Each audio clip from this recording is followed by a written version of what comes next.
Good evening, friends. Are y'all ready for Chapter 6 of Junie B. Jones' Alohaha? Chapter 6 is called Chicken of the Ocean. Day 3.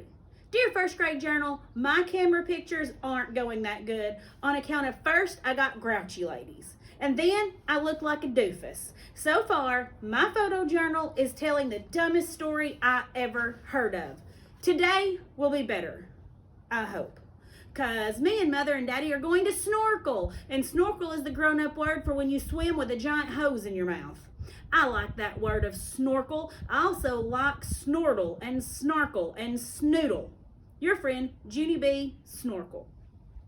I put down my pencil and I waited for Mother and Daddy to get up. Those two have lazy bones. Only I am not allowed to jiggle them awake anymore or else Mother turns out cranky. I kept waiting real patient for their eyes to open. Then finally, I tippy-toed next to Daddy and I blew air in his face. He opened one eyeball and I waved very pleasant. Hello, how are you today? I said. Look, I am already dressed for breakfast. Daddy closed his eyeball. I opened it up again. Whoops, I lost you there for a second, I said. Don't you want to see what I'm wearing today? I stepped back so he could see my clothes, and then I twirled all around like a fashion girl. See me, Daddy? See how cute I look? I picked out an outfit to go with Squeezer's flat-sew parrot head. He looks very cute with these shorts, don't you think? He looks like a parrot belt. Kind of. I skipped around in a circle. I'm glad that Mother didn't cut him off, I said. He wasn't even uncomfortable to sleep in, hardly. After that, me and Squeezer climbed on the bed and we sat on Mother's legs until she woke up. It did not actually take that long. Then, yippee, hooray, all of us went down to breakfast. And Mother said I could order pineapple and coconut pancakes. And that is just like eating dessert, I tell you.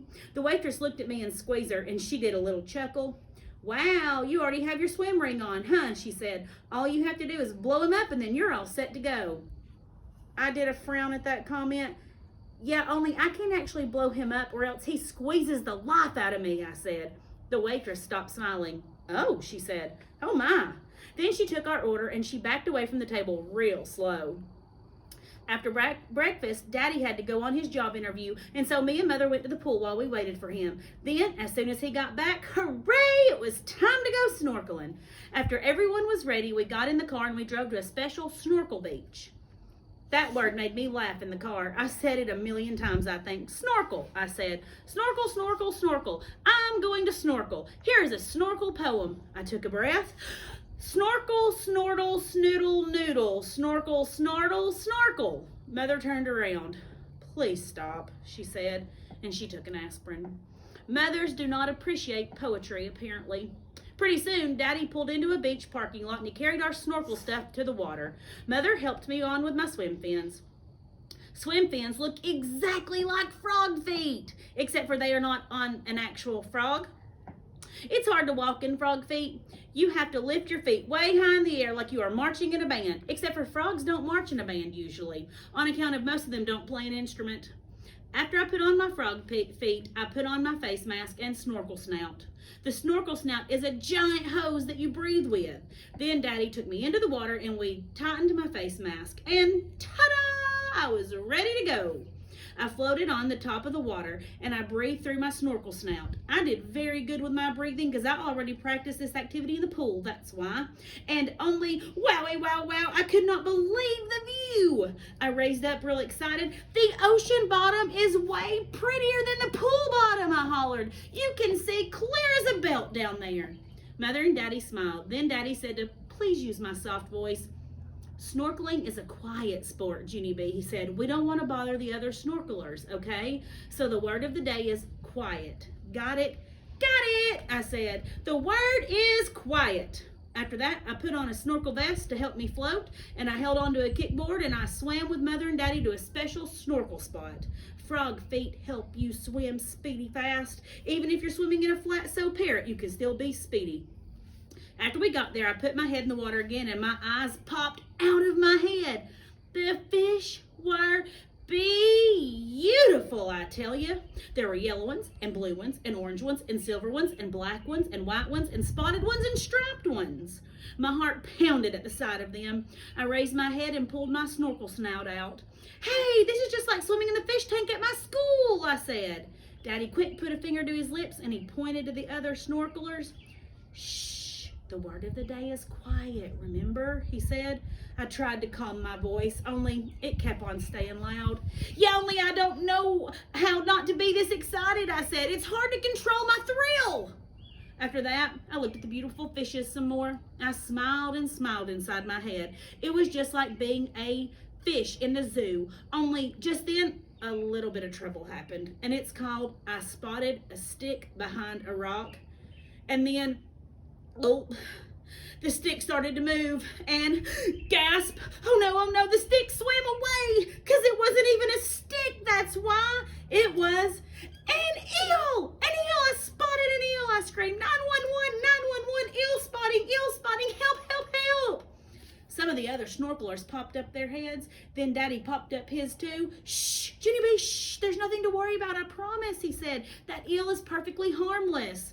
I quick ducked down again because I had to keep track of that eel, of course. Then, whoa, wait, hold the phone. Something even worse was floating my way, and it's called a jellyfish. A jellyfish is coming, and that thing is as big as a barn, I tell you. After that, I quick turned around and I kicked for the beach as hard as I could, and I didn't stop till I got there. Then I ran out of the water and I tripped on my frog feet and I fell over in the sand and I rested there to take a breather. Breathe, I said to my poundy heart. Breathe. Just then, I heard sloshing feet and I opened one eye. It was Daddy, and his face did not look pleasant. I waved fingers, very nervous. Hello, how are you today? I said. I'm fine, only I turned out to be afraid of jellyfish apparently, so I swam to the beach and then I tripped on my frog feet and now I am resting comfortably in the sand. I thought for a second. Also, I did not care for the eel. Just then, Mother came hurrying out of the water. She looked as grouchy as Daddy. I waved again. Good to see you both, I said. Daddy did a mad frown. This isn't a joking matter, young lady. You were supposed to stay with Mother and me, he said. Don't you ever pull a stunt like that again. Do you understand? All of a sudden, my eyes got tears in them. But I didn't even mean to pull a stunt, Daddy. I just got scared and I started to kick and I didn't even know I would do that. My nose started to sniffle very much. Sorry, Daddy. Sorry, Mother. Sorry I got scared. Mother and Daddy looked at each other. They didn't seem as mad anymore. Mother sat down next to me. We're not mad at you for being scared, honey, she said. We're upset because you swam away from us. You should never, ever swim alone in the ocean. I sighed, very glum. I turned out to be a chicken, I said. I'm a chicken of the ocean. Mother smiled and ruffled my hair. I think you mean chicken of the sea, she teased. And then she and Daddy did a little chuckle. Only I don't actually know why. After that, we walked back to the car. My camera was in the back seat. Phooey. I still have to take a snorkel picture for my assignment, I said. I thought today's picture would be cute, but these photos just keep getting dumber and dumber.